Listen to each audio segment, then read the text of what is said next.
Heu vist mai un barret que camina sol per sobre de les taules? En Bernabé, el mag més despistat, acaba de perdre el seu gran barret lila i ha de trobar-lo ràpidament. Descobriu si aconseguirà atrapar-lo.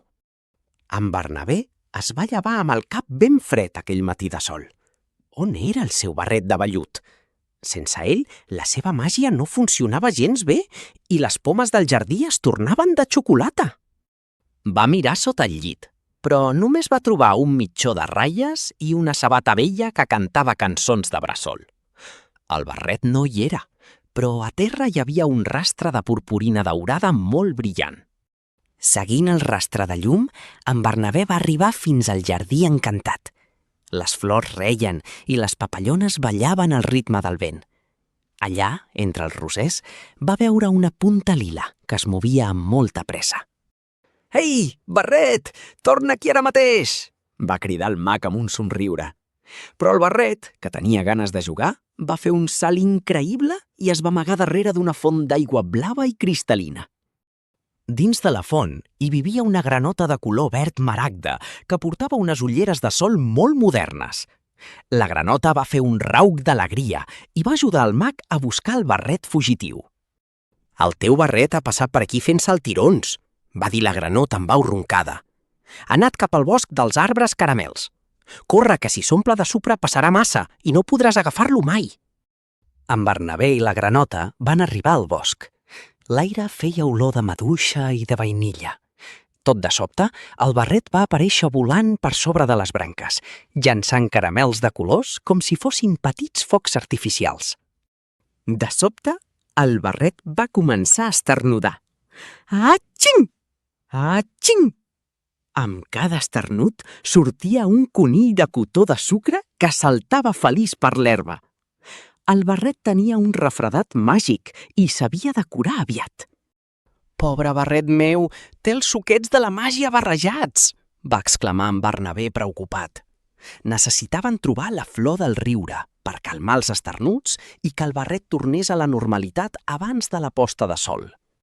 Van caminar fins a un prat ple de margarides gegants. Allà van trobar un mussol molt savi que dormia amb un barret de pijama. El mussol sabia on creixia la flor més alegre de tot el món màgic. El mussol va obrir un ull i va somriure. La flor del riure creix on hi ha algú feliç. Només heu de fer una broma o cantar una cançó divertida i la flor apareixerà sota els vostres peus immediatament. En Bernabé va començar a ballar una dansa molt ximple, ensopegant amb els seus propis peus de forma graciosa.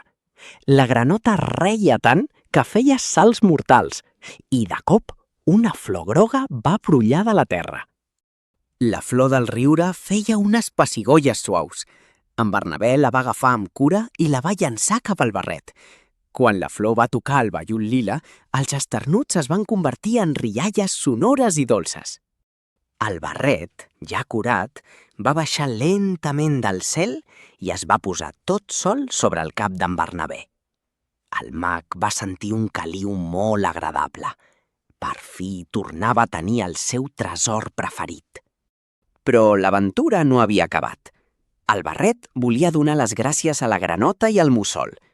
Va fer un giravolt i de dins seu van sortir centenars de globus de colors que no punxaven mai, ni amb les branques.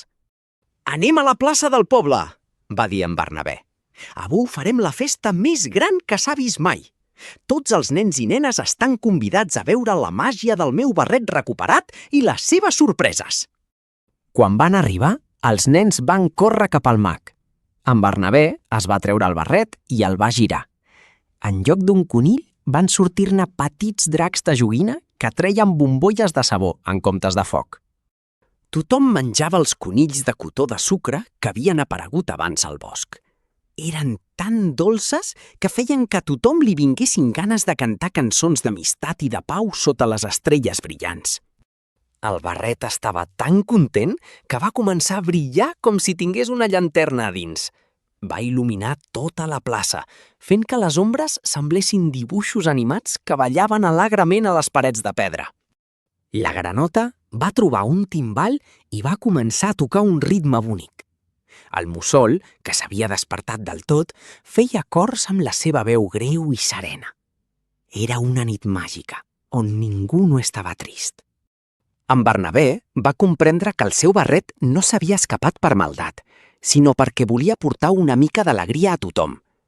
A vegades, les coses que perdem ens ensenyen camins nous i plens de nous amics. La lluna, qui ho mirava tot des de dalt, va llançar un raig de plata sobre el mag.